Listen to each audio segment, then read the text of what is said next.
3부에서는 언론인 출신 당선자 한 분 만나보겠습니다. 신동욱 국민의힘 서울 서초을 당선인 전화 연결돼 있습니다. 안녕하십니까?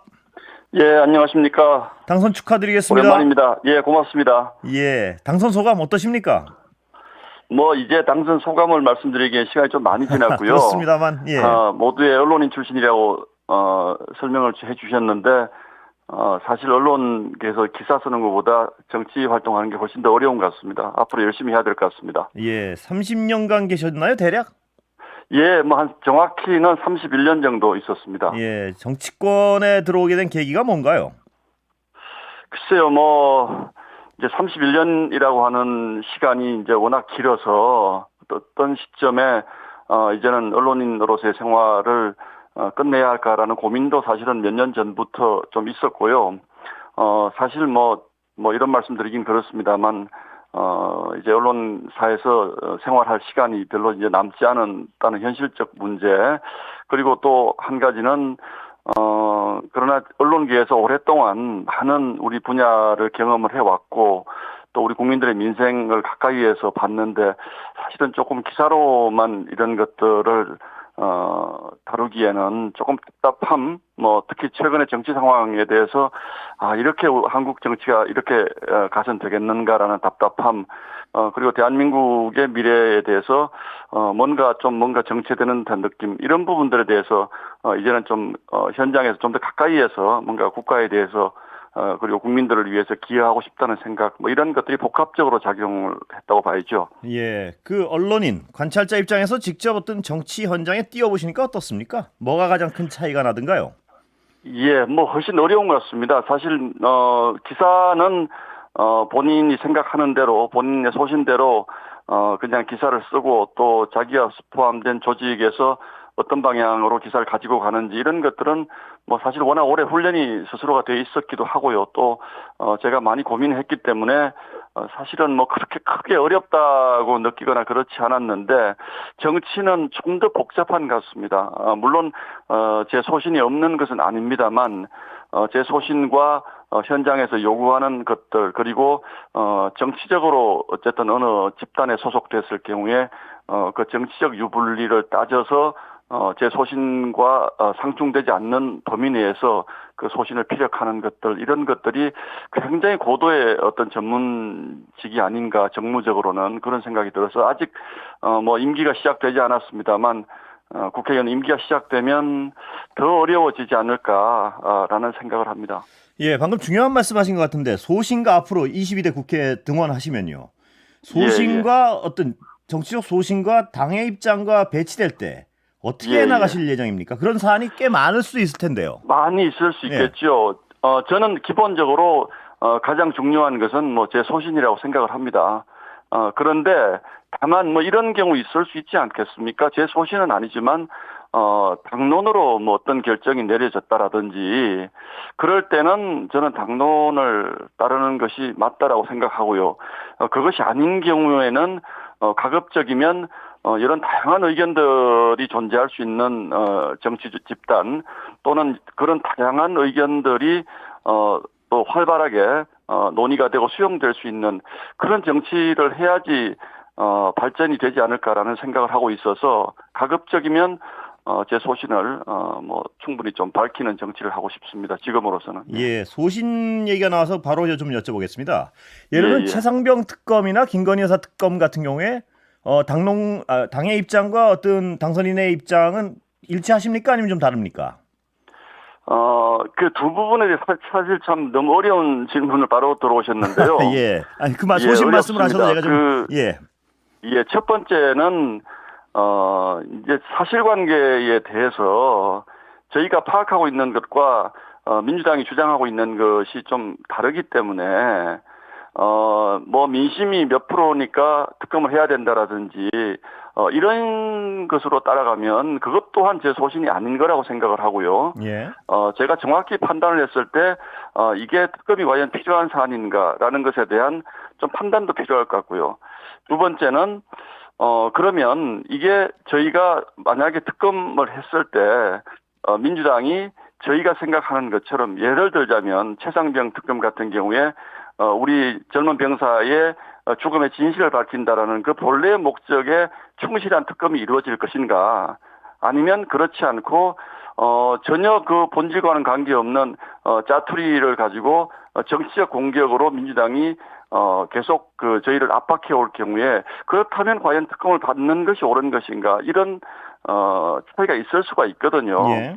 그런데 지금 제 생각은 후자의 가능성, 그러니까 민주당이 우리 그 젊은 병사의 희생을 반드시 밝혀서 우리 국민들 의혹을 해소해 줘야 한다라는 것보다는 오히려 이게 대통령이 무슨 그 수사를 무마하는데 관여하지 않았느냐, 또는 어떤 분들은 이걸 계기로 뭐 대통령의 탄핵을 얘기하시는 분들도 있고, 이런 것들을 보면 저희가 너무 섣불리 이 명분만 가지고 특검을 해야 된다 이렇게 주장하는 것은 저는 좀 무리가 있다라고 보고요. 예. 또 그 사실관계도 민주당은 뭐 이 수사 보고서를 다시 반환하고 하는 과정에 대통령의 개입이 있었다라고 사실은 기정사실화하면서 자꾸 특검을 주장하는데, 예. 그것도 저로서는 민주당 주장에 좀 과장된 측면이 있다 이렇게 생각하기 때문에 특검 부분은 굉장히 신중하게 저희가 볼 필요가 있다고 생각을 하고 있습니다. 예, 신중하게 보시는데 지금 현재로서는 특검 반대가 소신이다. 이렇게 저로서는 짧게. 지금으로서는 특검 반대가 더 맞는 것 같습니다. 예. 근데 국민들 입장에선 특검을 반대하신다는 소신은 있을 수 있는데, 그렇다면 예. 김건희 여사에 관련된 의혹이나 최상병의 죽음에 관련된 의혹, 또 수사 외압과 관련된 의혹, 이런 걸 어떻게 풀어야 됩니까? 왜냐하면 검찰 수사나 지금 공수처 수사에 대해서 국민들은 상당한 불신을 가지고 있는 것도 현실 아니겠습니까? 그럼 특검을 반대하시는 그런 것까지는 점이 있을 수가 있겠죠.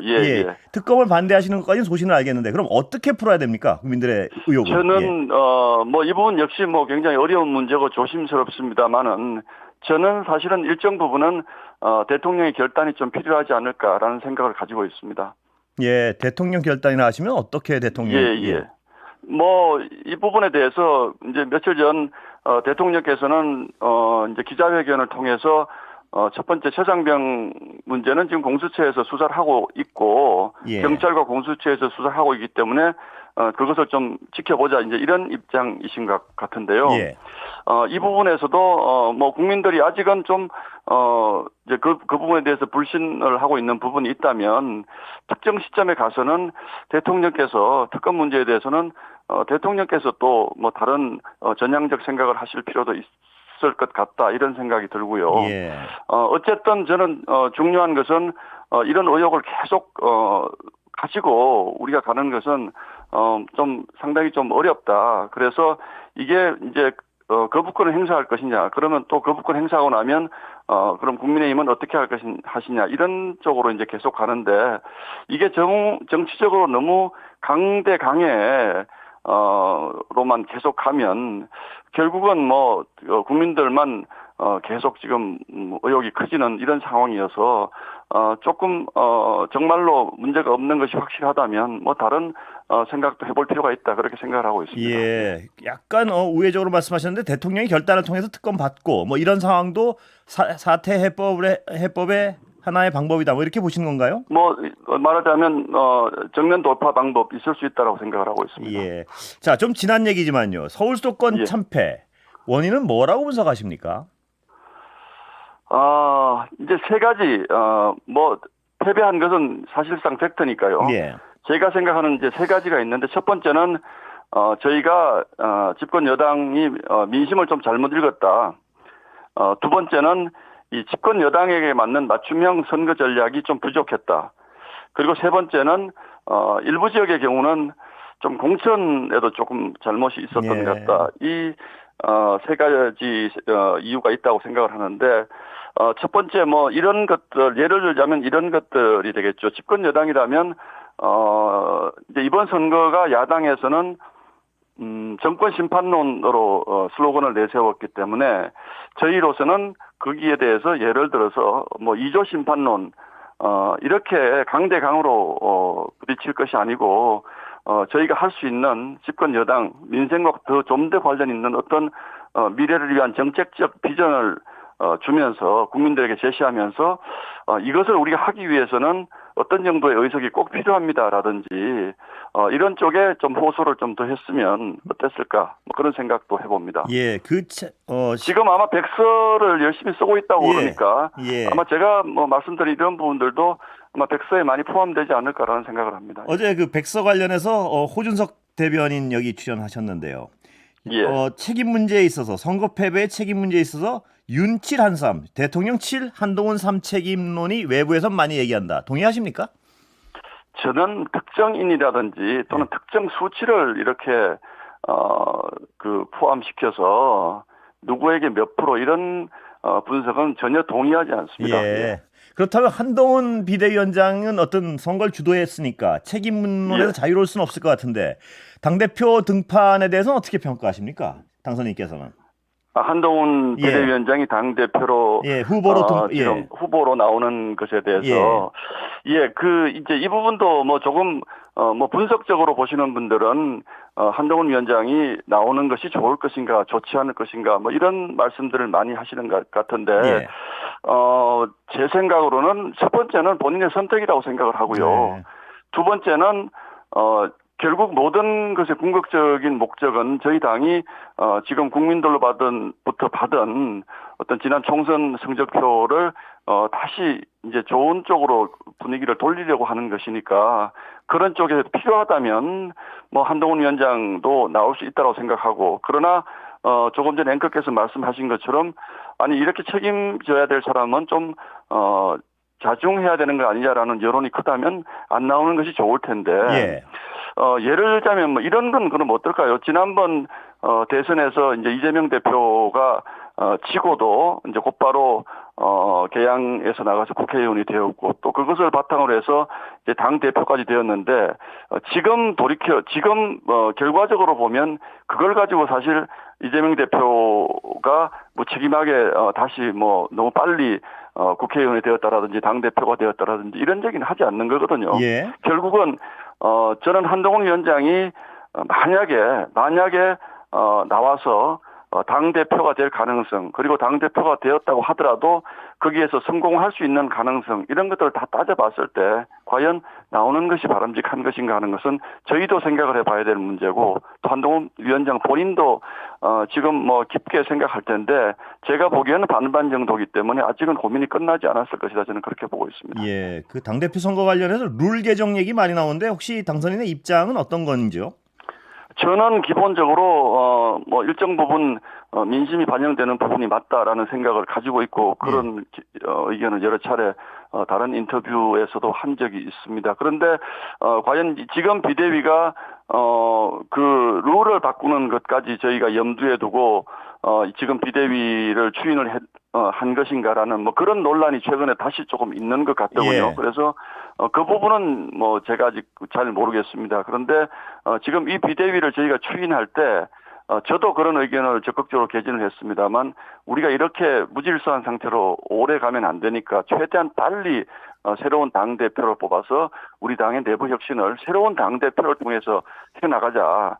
그것이 국민들로부터 신뢰를 되찾는 길이다라고 주장을 했기 때문에 저는 룰이라든지 또는 뭐 이런 것을 정하는 문제로 지나치게 시간을 오래 끄는 것보다는 빨리 새로운 당대표를 뽑는 것이 중요하다.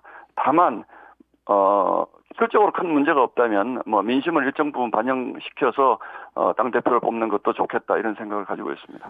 예, 이건 약간 다른 질문인데 지금 만약 기자시라면 유승민 전 대표는 나올 걸로 전망하십니까? 아니면 안 나올 걸로 전망하십니까? 저는 나올 걸로 전망하고 있습니다. 그러면 등장하는 분들이 네 분이 되나요? 지금 주요 분 나경원 대표는 어떻습니까? 보시기에 기자로서. 잘 모르겠습니다. 예. 잘 모르겠는데 제 생각은 저희가 당 대표로 거론을 했던 분의 상당수는 나오지 않겠습니까? 저는 나올 거라고 보고 있습니다. 예. 다른 질문 좀 드리겠습니다. 오늘 김건희 여사가요. 봉축식 행사 채널 A 단독 보도인데 봉축식 행사에 참석을 검토했다가 막판에 철회했다 이런 보도가 있습니다. 그리고 5일 날도 어린이날 행사를 포함해서 하여튼 나올 것을 좀 했다가 또 포기하는데 김건희 여사는 언제 등장해야 됩니까? 글쎄요, 제가 사실 오늘 저도 소파일에서 하루 종일 저희 관내 사찰 방문하느라 그 뉴스 자체는 제가 사실 보지를 못했습니다. 예, 이게 늦게 나온 뉴스 같습니다. 그러나 뭐 원론적으로 예. 대통령 부인으로서 공식적인 행사라든지 꼭 참여할 행사, 참여를 해야 하는 행사 이런 부분들은 뭐 참여를 하시는 것이 맞다라고 저는 생각을 하고요.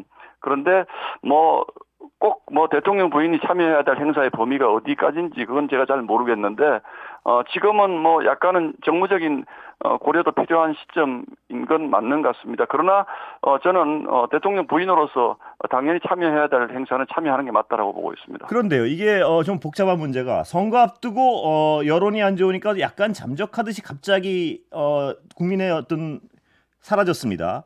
그런데 예. 지금 다시 등장하려면 어떤 최소한의 명분이 필요하지 않을까요? 갑자기 아무런 명분도 없이 이 행사는 필요하니까 오늘부터 나오기로 했습니다. 이래가지고는 약간 모양새가 더 어색하지 않겠습니까?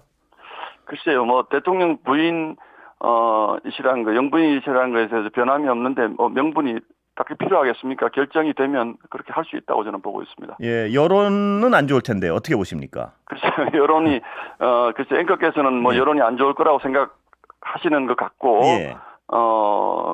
그 부분은 글쎄요, 너무 주관적인 판단을 예단을 가지고 예.